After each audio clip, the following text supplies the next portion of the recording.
I guess we'll go ahead and get started. Hello, everybody, and welcome to How Far Can You Stretch Your Capital Budget to Handle Your Organization's Needs? My name is Rowe. I am the Multimedia Coordinator for the Village of Elk Grove Village, Illinois. And sitting next to me is Jeff Robbins, who is the Executive Director of the Prairie Media Center. And next to him is Jake Timm, who is the operations coordinator for Oshkosh Media. And we are here to talk about capital budgets and capital expenditures, and basically to give you an idea of how, in our particular situations, we work with capital budgeting, but we'd also like to hear from you and hear about what you're doing, and of course try to answer any questions you may have. So I'm going to go first. So the first thing, my presentation is going to be a little bit more basic than the other guys. They're going to delve a little more into exactly what they're doing. But what is the capital budget's purpose? Well, it's to provide your organization with already produced material goods or any non-financial assets that are used in the production of goods or services. And yes, I stole that directly off of Wikipedia. But that is, in essence, what your capital budget is for.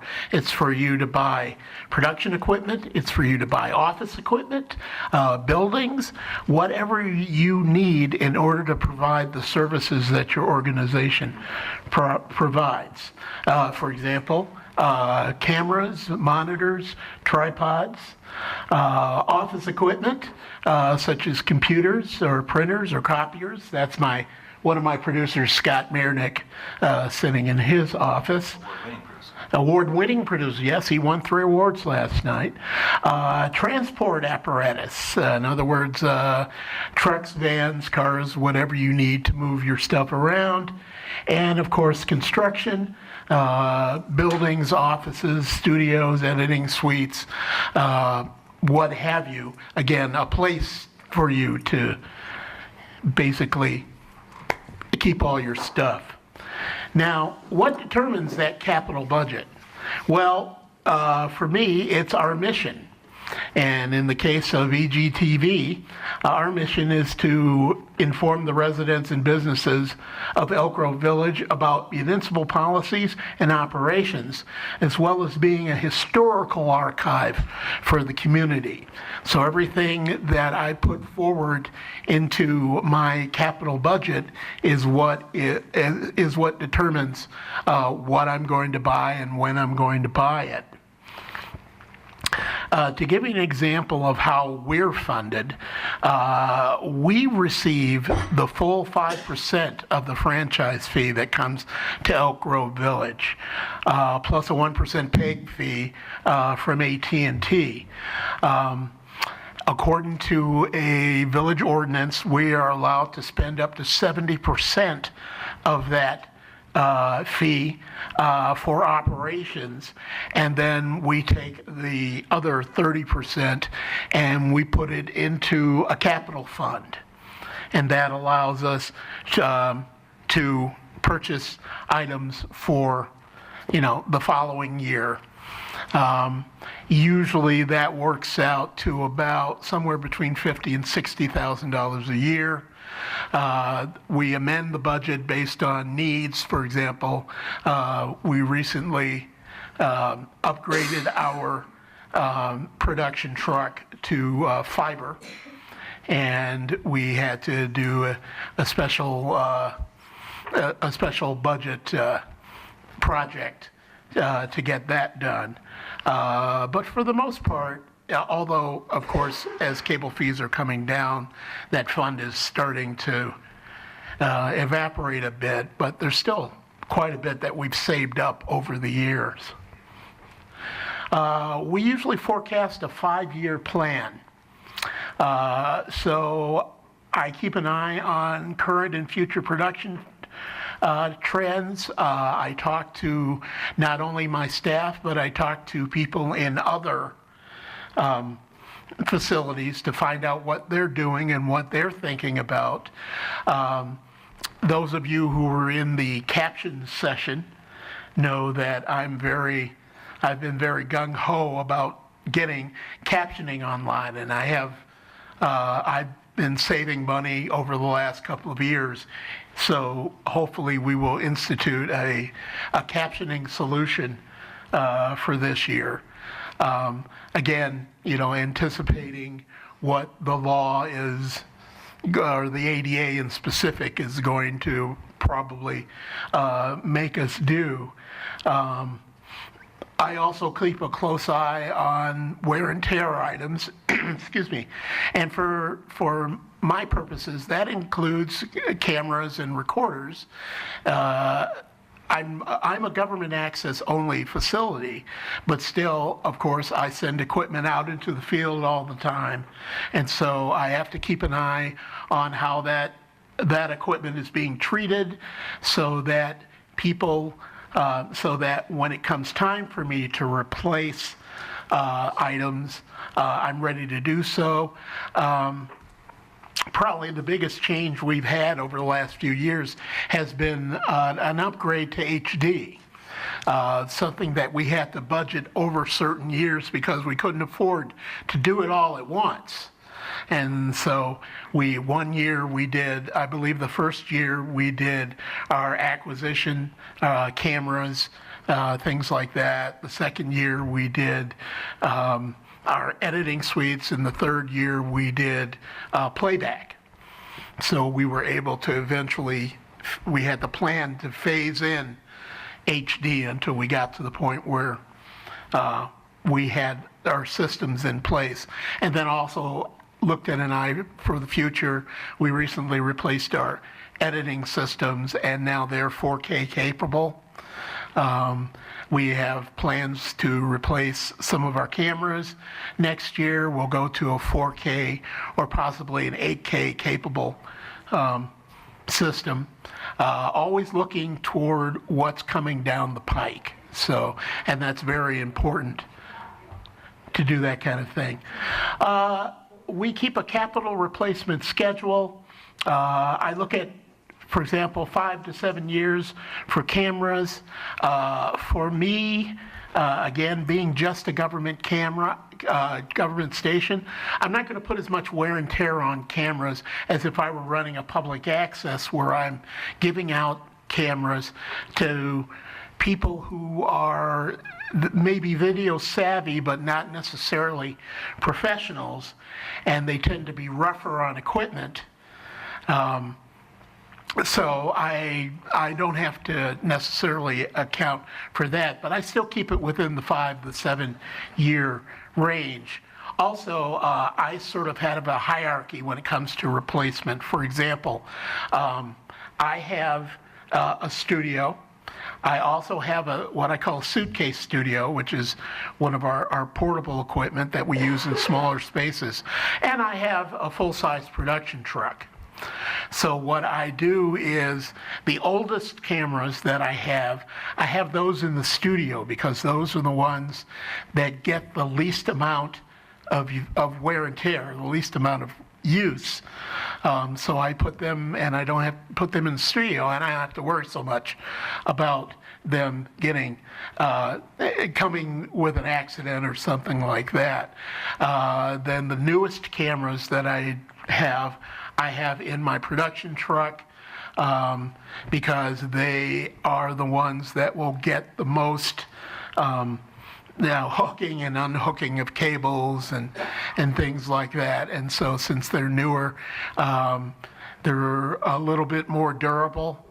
So that's kind of the schedule that I've been following. Same with recording devices. It's not the problem it used to be, of course, because we used to, when I first started at Elk Grove Village, we were using 3/4 inch U-matic. And then we went to SVHS. And then we went to 8mm, and then we finally went to DVDs and disc-based, and now, of course, we're using SD cards and S-by-S cards for our acquisition. And so, then we have to decide what kind of file we're going to use. Are we going to record as MP4s, or are we going to record as MOV files? All that has to be taken into account when we're deciding what kinds of equipment we're going to buy. Tripods, 8 to 10 years, it's usually the same. Tripods, you can, no matter which cameras you have, you can usually adapt for whatever tripod you happen to have. Again, if you're in a public access situation where you're giving them out to volunteers, they're going to see more wear. Switchers, again, 8 to 10 years is what I usually look at. We have gone from individual components to all-in-one systems. In my case, we have broadcast picks. We have 3 of those that we use in our board chambers, in our park board chambers, and in the studio. We just found that they were a better all-in-one solution. However, as with any system, anything computer-based, you have to worry about upgrades. We recently had to replace one of our broadcast picks because it ran on Windows XP, and broadcast picks stopped supporting XP, so there were no more upgrades for it. And we decided, and obviously it was safer to handle things that way. Edit systems, we usually would look at about 5 years. Again, for the reasons that I stated earlier, mostly having to do with upgrading to 4K or different types of whatever your acquisition media is. And then vehicles, since we're a department of the village, we do have to sort of follow what the village recommends for replacements, and their replacement schedule right now is 10 years. The exception to their rule is for police vehicles and some fire ambulances. I have 2 vehicles at the moment. I have a van that I use for individual shoots and for the Suitcase Studio shoot. That is 2 years old and only has 2,600 miles on it. That's how small Elk Grove Village is. My production truck is a former ambulance. We decided to do in pieces, putting together a remote production vehicle. So one year we scheduled to buy the cameras and the camera systems, and the next year we scheduled to refurbish the ambulance and install the systems we had already bought to put together the truck, and it's worked out really well for us that way. Office equipment, a lot of people when they're doing capital, sometimes they forget that your office equipment is essential.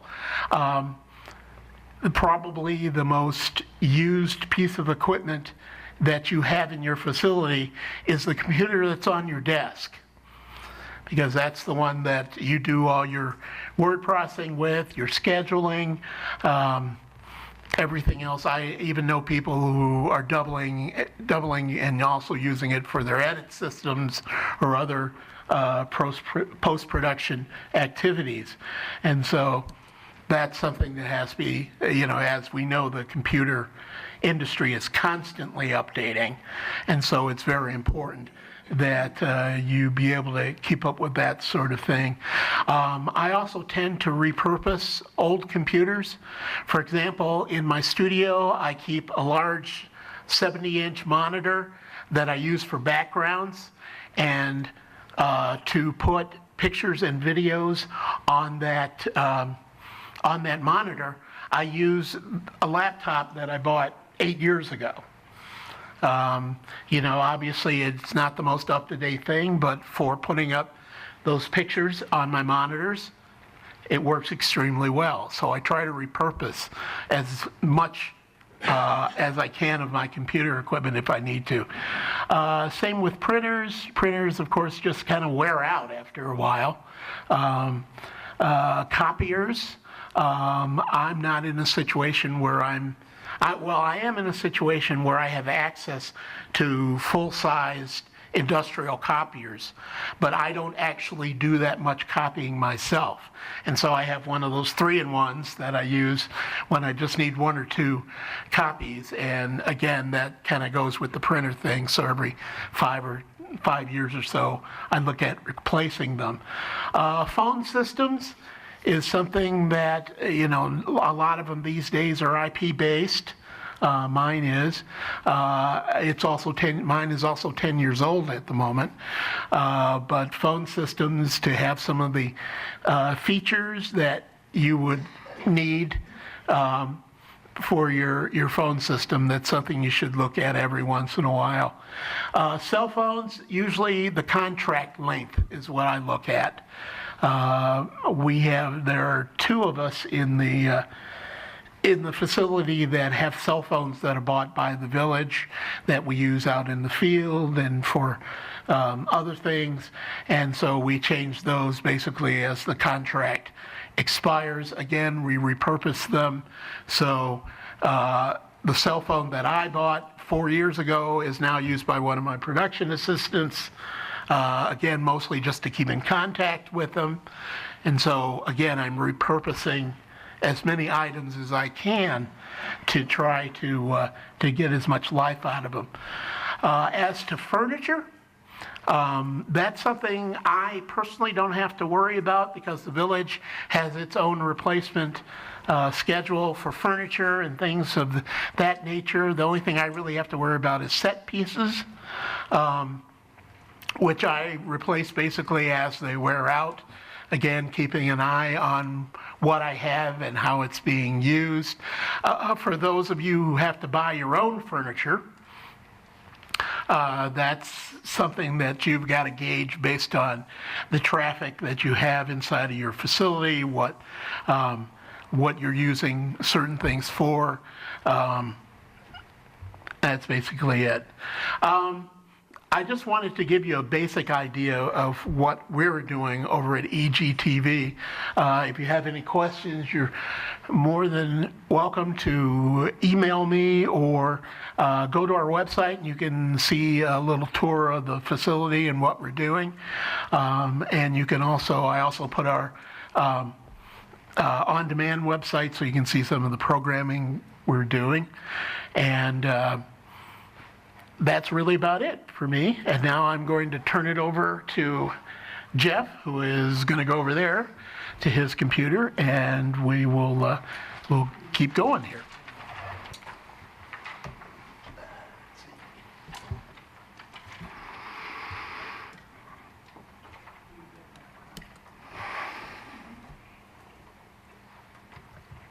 Oh, I have a question. Yes. How did you come up with your, has your mission changed during your tenure? Actually, it changed just as I was hired. Okay. What happened was, when the channel first existed, it was run by the Park District. And so it concentrated a lot on Park District programming and not so much on municipal programming. When the Park District decided to not do the channel anymore, the village took it back from them. And then I was hired to change our focus from a Park District-based program to much more of a municipal-based program. And so it did change the way that the channel dealt with capital expenditures. And then how did you go about creating your mission? I mean, we're kind of going through that process, but did you just come up with, did you have someone come in and do mission envisioning with you? No, or no? no. Okay. In my particular case, I just kind of came up with it. Okay. We knew we wanted to make it more municipal based. We didn't lose the Park District programming completely. Right. We still do a lot of that. but instead of concentrating solely on what the park district's activities were, we just changed that to have more of a municipal focus. That was really the only difference. Okay. I really like your mission statement. You know, just the fact that you say, you know, the historic archiving element of it. Yeah, Makes it that important. we decided that we were, you know, all the videos we were doing, we were keeping a historical record of what had been going on in the village. And so we work closely with the Elk Grove Historical Society to, you know, we act as an archive for them, they act as an archive for us, because we are documenting those things. Every major, you know, whether it be a parade, you know, some kind of special meeting and everything, all that stuff is recorded by us. So that's how that worked out. Thank you. Is it posted on your website? Yes, it is. Can we steal parts of it? Yeah, I'm copying. I suppose. Thank you for providing me with my new mission. It's my pleasure. Okay, Jeff? Hey, I'm Jeff. I'm with Sun Prairie Media Center. Thanks for coming today. Ross did a great job of laying out what a capital budget is and what kinds of things go into a capital budget. I'm going to talk about a situation where maybe you need to go outside your capital budget, maybe when you need to ask the city for funds that you don't necessarily have in your budget. I guess what I'm going to be recommending here is that if you find yourself going into a situation where you need to ask for money, I would recommend bundling several projects together if you feel enough courage to do so, because I think it will give the city council, your city government, the idea that you've got a vision for the future that goes beyond maybe one particular thing. So I'm going to talk about what we did in Sun Prairie, or what we're still in the process of doing. And I've just sort of jokingly called this flush for cash, which isn't really true, but right now we sort of are. Like Ross sort of hinted, our capital budget seems to be going down every year as well. Sun Prairie has been pretty aggressive with installing a new pay plan, which has given everybody raises, which, you know, seems great, but it also, since we have a fixed budget every year, it means we have less money for stuff because we're paying more money for people and for their health insurance and all that kind of good stuff. So our capital budget is declining, and these are just give you. I mean, this is something we're all seeing. I think Ross touched on this. You know, our franchise fees were going up and up and up. Earlier in the 2010s, and now they've leveled off. So we're not seeing the growth there that we were seeing. But of course, we still want to do stuff. We still have stuff that we want to do. So in a serendipitous move to all these things happening, my city administrator came to me a little under a year ago and said that we had a fund balance that had been built up, and that fund balance had been built up from those days where the franchise fees were on that nice upscale that you saw. And the city of Sun Prairie was doing a better job, if you could put it that way. It sounds odd to put it that way, but the city of Sun Prairie wasn't paying people as much. So we had built up a little bit of a nest egg. And my city administrator said, you've got to start spending that money, otherwise other people are going to spend it for you. Because technically it was money that we had saved up, but also technically it was the city's money.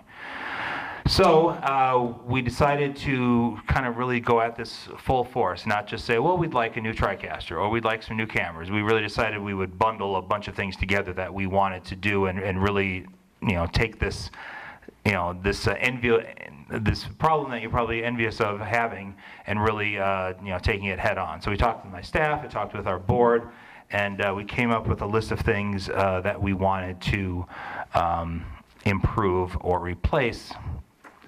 So we started making our list, not atypical for a capital budget equipment binge. We wanted to focus on projects that were projects and equipment that were going to be long-lasting, expensive, or items that we normally wouldn't be able to afford. Also, non-emergency items. I would consider a non-emergency item not something luxurious that somebody would say, that's, you don't need that, what are you talking about, that's a waste of your money. But something basically that we're living without, and that we could presumably live without, if we really needed to. So I would consider like our Teleview Hypercaster that basically runs our station. If that were to give out, I would consider that an emergency item. So we're not really talking about emergency items here with what we were doing. So here's an article that ran in our local paper about our $200,000 budget boost, as they headlined it. And as I said, this came from a fund balance that we had been saving over the years. But again, it wasn't just a slam dunk that because we had saved this money that we were going to be able to spend this money. In fact, I don't know if you can, had to go through all the annoying government red tape of writing up a memorandum and writing up a resolution that outlined what we were going to spend the money on. So we had to write up this proposed budget amendment, take it to our Common Council, which, of course, it seemed annoying because, again, I felt like we were asking permission to spend our money that we had saved. But the argument could be made, and it was made very vigorously by one alder, that the money was the city's money, and couldn't the money be better spent for, say, additional firefighters or things in the public safety realm. But I think what was necessary in getting the amendment passed was the fact that we had every dollar that we were going to spend accounted for, and we could make an argument for every single expenditure that we were talking about. So I wanted to go through some of these things that we decided to upgrade. At this very conference last year, I listened to a presentation from Barbizon Lighting about new lights. So as of just a couple weeks ago, we have new LED lights in both of our studios. They're very beautiful. We're very pleased with them. And I was able to argue that the new LED lights would be much more energy efficient, which they are. They're about 80% lower energy costs running these lights. And of course, you throw out buzzwords like sustainability and going green and all that kind of good stuff. Those are huge buzzwords right now in Sun Prairie and probably in your communities as well. I was also able to talk about how our old lights necessitated getting up on a large ladder, putting on protective gear to change out the bulbs, and which highlighted the safety of these new lights, which almost will never die out. So, of course, our city council was very swayed by arguments of safety to staff and to volunteers.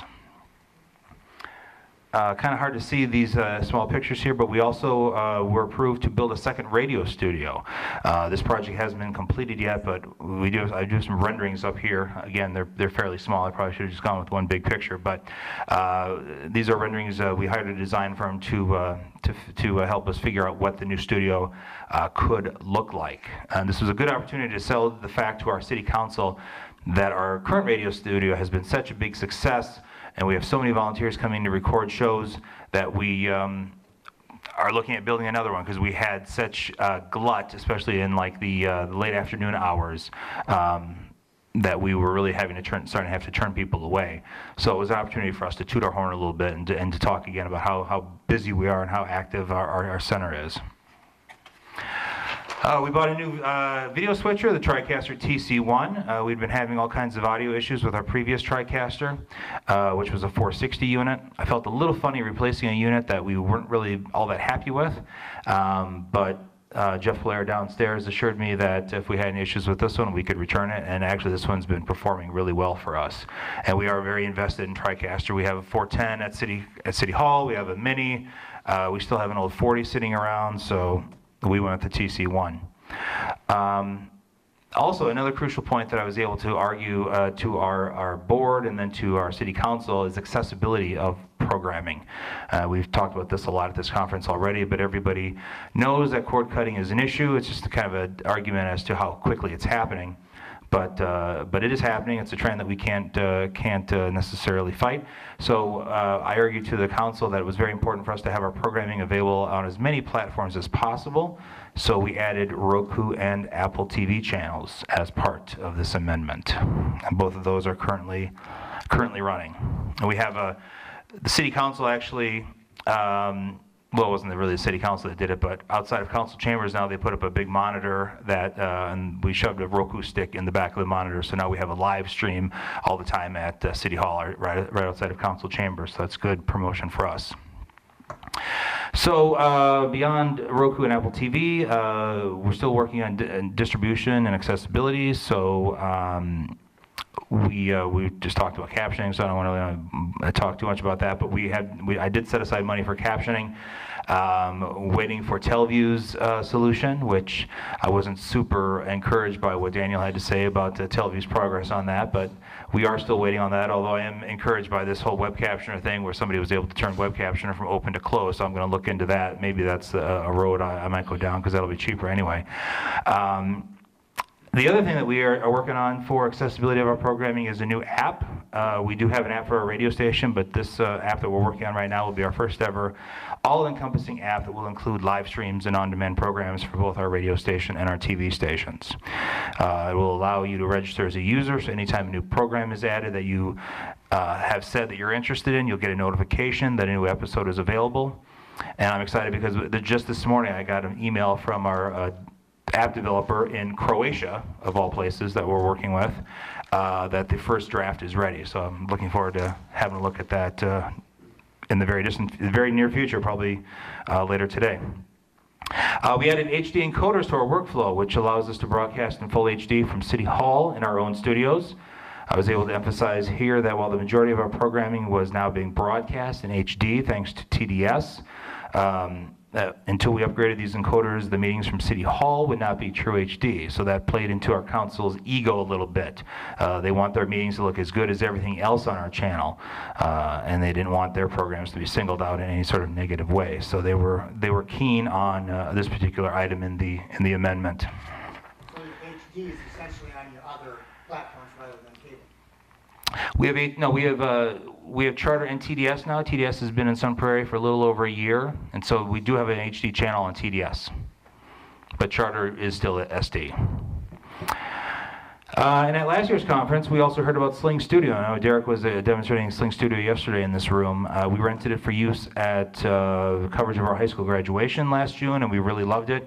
So here we were able to emphasize the fact that this is something that we had done due diligence on, that we had tried out, that we had used for an actual live production in the field, and it met our needs, and we knew it would become an important tool in our toolbox, and it really has. We use the Sling several times a week. I'm personally a big fan of it, although the graphics are a little lacking. But I love the fact that you can set it up, and we actually used it. We talked about the funeral for the Captain Corey Barr last night, and that was the first time we had used our unit, and we've certainly become much better at knowing how it works since then. I guess that's all I have as to how we tackled this problem of spending $200,000. Any questions about that? Yes. What was that app called? Well, we don't. It's just it's an app that we're having developed for our station through a developer. Actually, Mike Wasson, our recommended Shoutem, and I guess Shoutem is affiliated with this company called Lloyd's Design, and they're out of Croatia. So that's who we're working with. Yes, Karen. Did you have to get,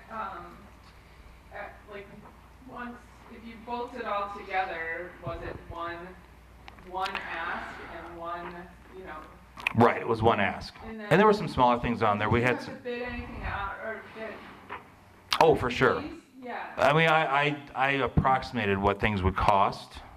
I'd done some homework ahead of time, so they were pretty good ballparks. But yes, we still had to go through and get. I mean, I knew we were going to buy a TriCaster. I got 3 bids on a TriCaster, and the lighting we had to bid out. Barbizon was the only one to respond to that bid ask, so that was easy. But yes, we did have to bid out the individual items. Yeah. And then I have another question. Sure. You're the leader of Sun Prairie, right, media? Just the media center, not the whole town. Yeah, I wouldn't be able to take that on. Yeah. But And even that's debatable. do you still, putting all that work together to do all that, writing the amendments, the resolutions, the research and all this stuff, do you yourself do any video? Do you find time to record stuff and edit? Sure. I mean, sure. If there's a city meeting that's happening that is at an odd time and I can't get staff there, I mean, I always will try to get staff there. But sure, there's you'll see me covering a city meeting, or you'll see me out at a groundbreaking or a ribbon cutting or editing a project. I mean, that's not how it's necessarily supposed to work. I'm supposed to be delegating those things, but sometimes you got to get something done, and there's not staff available. So yeah, I'm doing that as well.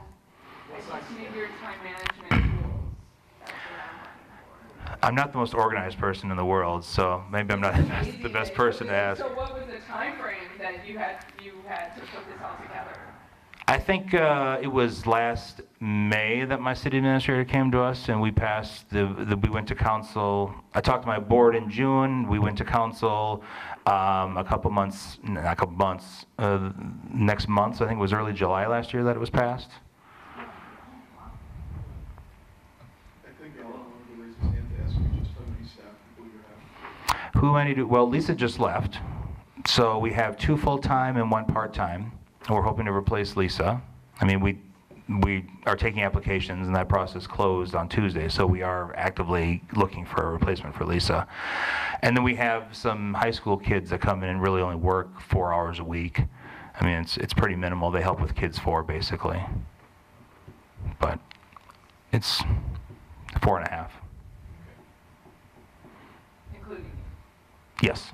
And the Sun Prairie population is, Oh boy, I think it's about 35,000 now. It's a fast-growing city. We got a Woodman's, we got a Cabela's, we got a Costco, we got a Marcus Theater. We got 3 McDonald's, got an Arby's. Oh, I know. That is exciting stuff. well, we got Panda Express. We don't got a Panda Express. We're getting a Who Hot.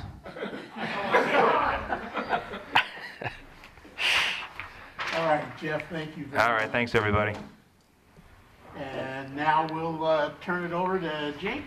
Yeah, thanks. My name is Jake Timm. I'm the operations coordinator at Oshkosh Media. A lot of the stuff that Ross and Jeff have gone over already is similar. We are a city department as well.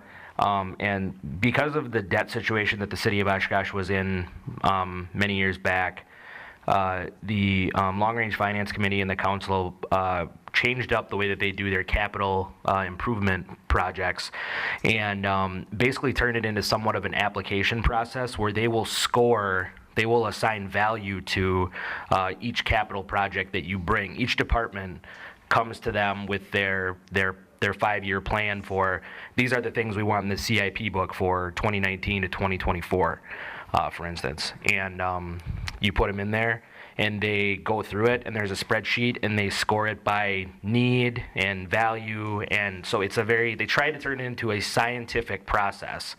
It's a several $million-dollar project, and as you can imagine, the Department of Public Works and Public Safety chew through a lot of that.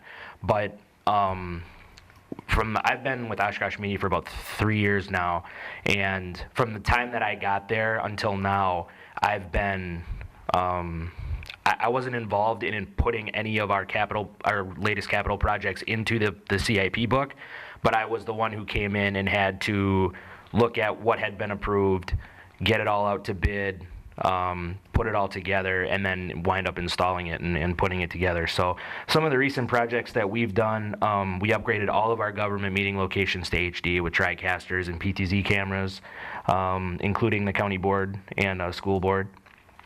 We just did master control. We've got a hypercaster just like Jeff does down in Sun Prairie with Telview. We did our van recently through the CIP project.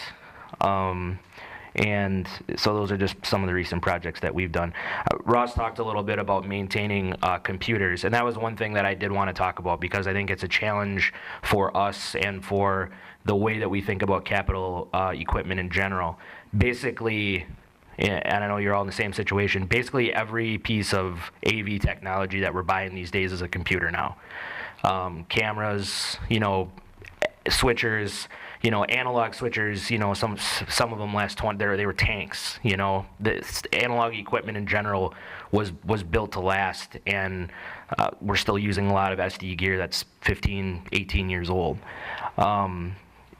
I don't know, and this is the challenge that we're wrestling with right now, is do computers lend themselves to being purchased through the current capital project the way that we operate on it. Do computers last for 10 years? Or should they? The answer obviously is no.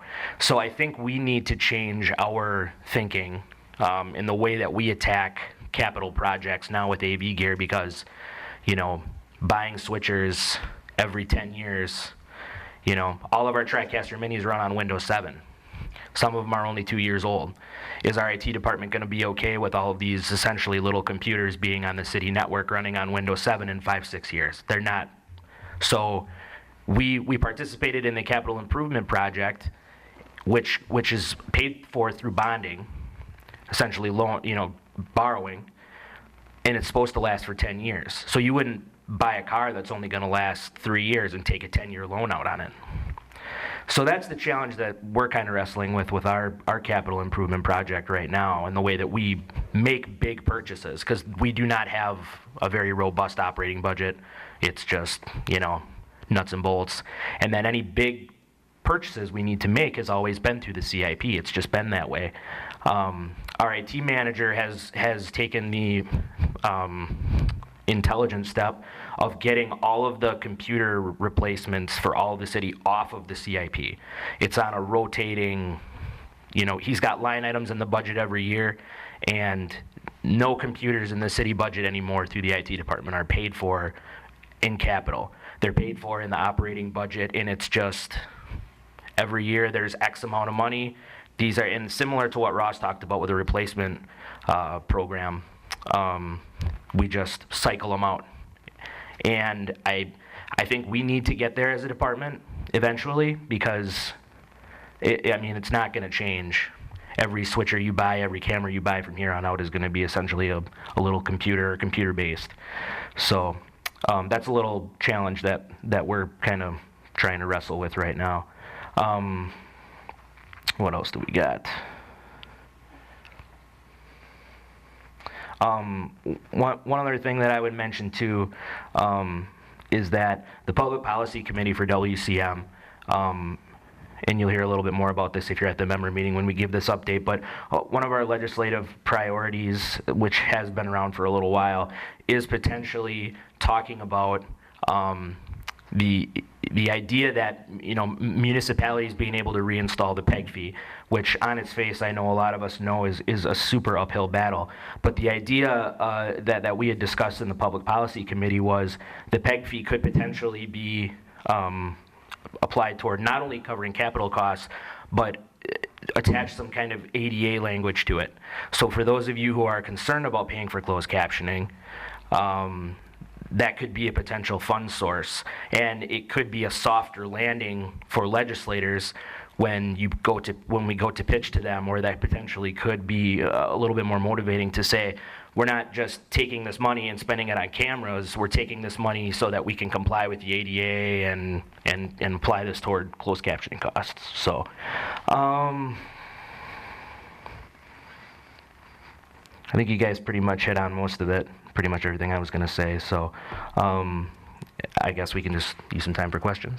If there's anybody's got any other questions for you guys? Oh yeah, we're almost out of time, sorry. Oh, wow, okay. Are there any questions, comments? What are you guys doing in terms of capital? Yes, David?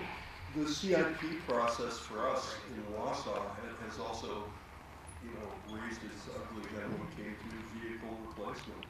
Our city, I'm sorry, I'm missing the term, Mary Gady has brought into the city's budget process a vehicle replacement program, and the IT department has grabbed upon that and said, yeah, we've got to pull this out of CIP.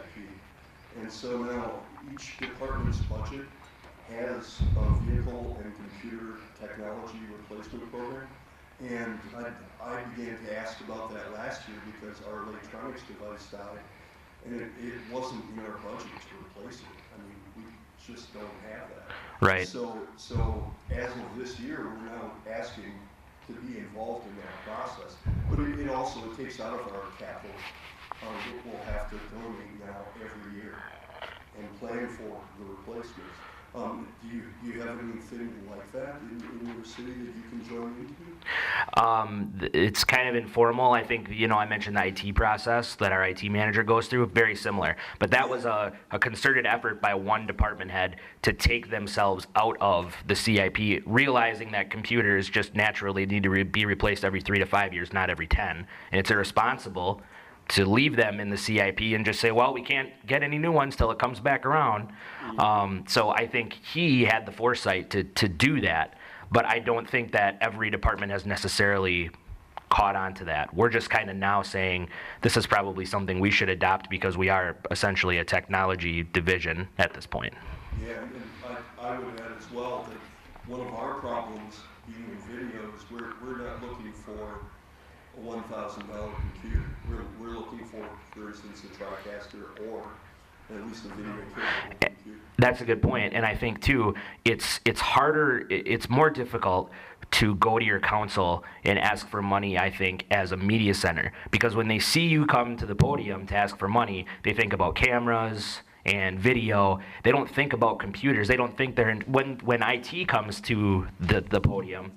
Well, we want to be progressive and invest in technology, and we don't want to stand in the way of, making our, of making our technology infrastructure more robust as a city.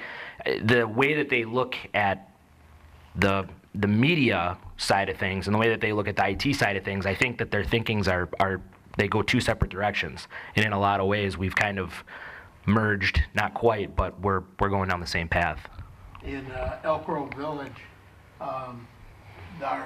we have the same sort of computer replacement program. That the difference is that it only covers our office computers. It doesn't cover editors and switchers. That stuff comes out of our production capital budget, and so there's a separation there that they've established. So I can't go in when it's my time to change computers. I can change my office computers, but I can't change anything else. The other stuff I have to budget individually, depending on, what our needs are and how much funding.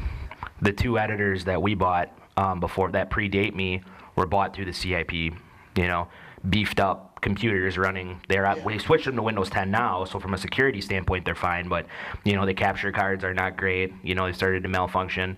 And so those are only 4, 5, 6 years old, I think. Yeah. So what do? Do you go back and try and run it through again and hope that they don't question it? Or do they say, well, this was purchased on a capital project. We need you guys to get the 10 years out of these before we can come back around and borrow more money. So it's a challenge with computers. Any other questions or comments or jokes? Okay. Well, then we'll wrap it up here, and we want to thank you for coming.